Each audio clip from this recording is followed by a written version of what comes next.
benar tadi seperti yang Mas Gue sampaikan bahwa saya memang yang memperkenalkan untuk pertama kali antara Baim dan Paula. Dari mulai memperkenalkan mereka, belum kenal satu sama lain, sampai akhirnya mereka berkenalan, terus mereka pacaran, sampai mereka nikah, itu memang saya ngurusin. Cuman kan peran saya di sini hanya memperkenalkan saja. Mau mereka pacaran sampai nikah, mereka perlu saya, oke, I'm here for you guys, gitu, untuk membantu. Tapi setelah itu, ya peran saya sudah selesai sebenarnya, untuk memperkenalkan mereka, terus mereka juga berproses sampai akhirnya mereka memutuskan sekarang untuk berpisah.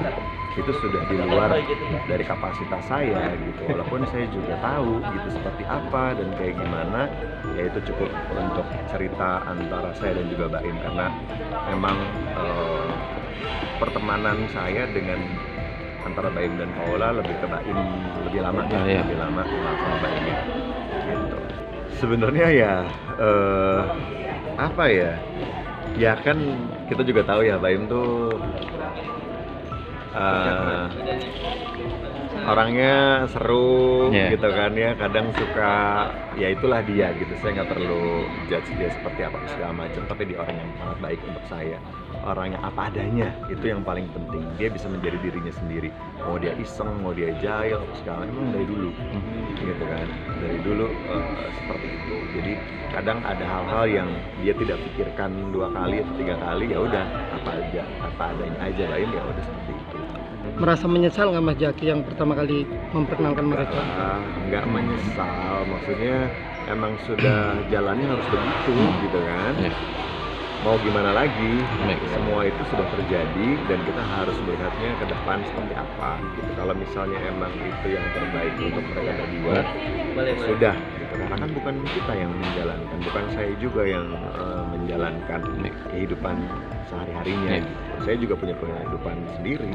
Kalau memang itu yang terbaik untuk mereka berdua, ya sudah. Dengan karena adanya yang terbaik untuk mereka berdua belum tentu yang terbaik untuk netizen.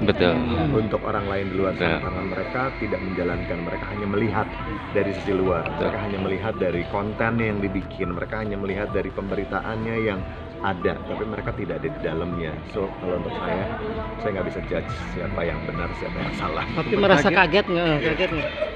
Sempat kaget dengan ceritanya, iya. Secara personal, ketika memang saya tahunya dari narasumbernya atau dianya langsung ya, bukan lihat dari berita. Oh jadi curhat ke? Iya, kaget sih iya. Cuman ya udah mau gimana lagi. Kapan ceritanya, sebelum memutuskan untuk menggugat atau apa? Oh udah lama, maksudnya dari awal-awal memang dia menemukan sesuatu lah, atau mungkin berpikiran sesuatu, ya saya datang sebagai temannya untuk mendengarkan nanti. Iya, kalau saya sih balik lagi selalu, bukan saya ngejalanin ya, dia ngejalanin apa yang dia rasakan sekarang, apa yang dia temukan, apa yang dia hadapin, balik lagi ke balik lagi, semua keputusan ada di dia. Ya itu udah urusan mereka ya, saya nggak bisa terlalu dalam memberikan komentar ataupun statement sebenarnya. Itu udah balik lagi ke Baim dan Paula. Mas, kalau Baim kan kemarin pada saat mengungkap dugaan perselingkuhan dia sampai nangis. Nah, ketika curhat sama Mas Jaki, gimana, sedih, nangis atau seperti apa? Ya pasti Mas, sedih, nggak nyangka, kaget gitu, lebih kayak ke shock mungkin ya, lebih shock karena di luar dugaan juga gitu yang dia rasakan gitu. Saya sih saya juga ikut kaget. Oke. Udah Mas, itu udah jalannya aja sih. Harapan baik itu juga balik lagi, bukan rujuk itu juga menjadi jalan yang terbaik, belum tentu gitu. Rujuk belum tentu jalan yang terbaik, berpisah juga belum tentu jalan yang terbaik sebenarnya ya. Jadi ya kita lihat aja, karena mereka yang tahu mana yang paling baik sih. Prinsip sih Mas, lebih ke prinsip aja sebenarnya. Saya tahu Baim itu orang yang sangat punya prinsip dan selalu mengikuti apa kata hati dia. Naluri dia tuh kuat banget. Bahkan saya juga belajar dari dia gitu. Saya sendiri belum bisa setegas dia untuk menghadapi masalah, apalagi terutama masalah pribadi. Dia tuh kuat sekali. Tergantung dari sisi mana ya kita ngelihatnya. Saya yakin itu bukan hal yang mudah. Iya. Sampai menggugat itu juga sudah dipikirkan panjang, matang, berdiskusi dengan bukan hanya dengan teman, dengan keluarganya, dengan ayahnya, dengan mungkin sahabat-sahabatnya.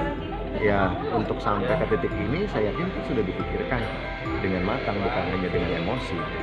Dan ini kan bukan baru kemarin sore ya, maksudnya udah bulan-bulan lalu gitu. Pasti udah dipikirin sih.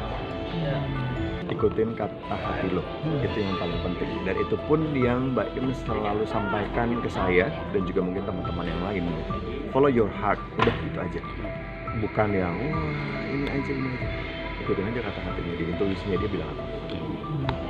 Ya pasti masih harus beradaptasi dengan perubahan hidupnya ya. Yang biasa tinggal di rumah sama anak-anaknya, ada istrinya yang ngurusin segala macam, tapi dia punya kehidupan yang baru yang mungkin udah nggak ada pasangannya gitu kan, ya adaptasi lagi. Yang lucu tuh waktu pas apa ya sama teman-temannya, dia cuma bilang I'm back gitu kan. I'm back tuh untuk kita tuh meaningful banget gitu, karena kan sebelumnya kita tahu siapa Mbak Im waktu pada saat dia single, dia nikah, dan sekarang begini gitu kan. Ketika dia cuma bilang I'm back tuh kayak ketawa aja. Enggak lah, yang namanya hidup ya, kita juga hidup kadang di atas kadang di bawah, semua pasti ada tantangannya juga gitu. Nggak bisa semua mulus, nggak setiap hari kita juga badai atau hujan gitu, pasti akan ada melihat indahnya lah. Pasti ada alasannya sih mas. Saya tahu banget juga kenapa harus sampai seperti itu gitu. Cuman saya nggak mungkin sampaikan di sini sih. Cuman ya udah, itu udah menjadi bagian apa yang harus Mbak Im lakukan. Yang terbaik pasti untuk Mbak Im dan juga untuk Paula. Ikuti kata hati kalian, karena saya juga tidak menjalani kehidupan rumah tangganya. Saya juga punya kehidupan sendiri. Jadi follow your heart, Mbak Im dan Paula. Apa yang membuat mereka bahagia, nyaman, dan yakin, ikutin. Karena saya yakin Mbak Im tuh memutuskan apapun pasti dia istikharah. Ayahnya saya juga sangat menghormati beliau. Saya berteman sama Mbak Im bukan setahun, 2 tahun, 10 tahun, 15 tahun, mungkin udah 20 tahun kan temenan sama Mbak Im. Saya tahu keluarganya. Ayahnya punya kontribusi yang sangat luar biasa terhadap keimanan dan kekuatan pikiran Mbak Im sendiri juga. Keputusan nikah dia juga minta doa restu, dan ini pun pasti juga sudah menjadi restu mereka semua. Dengan Paula belum, baru dengan Mbak Im aja. Karena waktu pas saat saya ke sana hanya ada Mbak Im, pas ada Paula datang awkward sih, cuman ya udah belum sempat ngobrol bertiga. Cuman saya rasa itu udah jadi bagian yang lain aja.